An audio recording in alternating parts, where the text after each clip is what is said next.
Il y a encore quelques semaines, les seules armes que Jean manipulait étaient des armes de cinéma.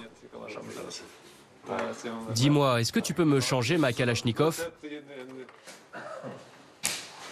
Jean était comédien. À 30 ans, il s'est engagé dans la défense territoriale de son pays. Et depuis, la fiction a rejoint la réalité. Il n'y a pas longtemps, un de mes amis a regardé les épisodes de la série française du Bureau des légendes, dans laquelle j'ai tourné. J'ai joué le rôle d'un officier ukrainien en Russie. Et l'histoire parlait des territoires occupés. Il y avait un échange de prisonniers. Et moi, j'étais un officier de la police ukrainienne. Un rôle de composition. Car désormais, les Russes ne sont plus ses alliés, mais ses ennemis. C'est terrible. Je ne pensais pas qu'au XXIe siècle, on pouvait faire une guerre avec ce type d'arme. Si on était sur le champ de bataille, je sais que j'utiliserais cette arme, sans hésitation. Et je serais sûr d'avoir fait une bonne action. Après une semaine de formation, Jean semble sûr de lui, à tel point qu'aujourd'hui, c'est lui qui donne les ordres et joue les instructeurs auprès de ses volontaires. Ça va? Personne n'a froid? Très bien.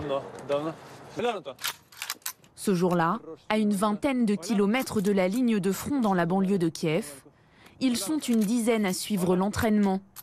Il y a un aide-soignant, un cuisinier, un ouvrier dans le bâtiment.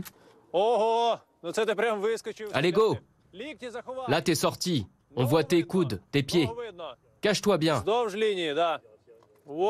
Il faut que tu vises tout de suite. Allez, on reprend. Des exercices pratiques pour anticiper un face-à-face avec l'ennemi. Aujourd'hui, on sait manier des armes. On sait comment il faut se cacher, recharger ses armes. On a avancé. On a déjà passé quelques étapes. Car dans les rangs, uniquement des civils. Parfois, des étrangers comme Francis. Il est espagnol, et même s'il ne comprend pas tout aux consignes...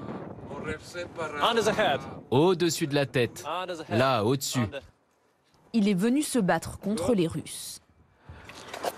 C'est pas seulement pour un pays. C'est un idéal de liberté. Tourne vers la gauche. À gauche, à gauche. Des hommes déployés régulièrement sur les checkpoints aux abords de la ville. Certains mènent aussi des missions de reconnaissance dans les zones récupérées par l'armée ukrainienne. Un changement de vie radical pour ce quinquagénaire. Je travaillais comme jardinier chez des oligarques ukrainiens. Ils m'ont proposé de rester à l'abri avec un bon salaire, mais moi j'ai préféré partir défendre mon pays. Pendant qu'ils surveillent le front, ses enfants, eux, sont partis se réfugier à Lviv. Chaque jour au téléphone, il les rassure et leur promet que bientôt, grâce à l'action menée par les volontaires ukrainiens, ils pourront enfin rentrer chez eux.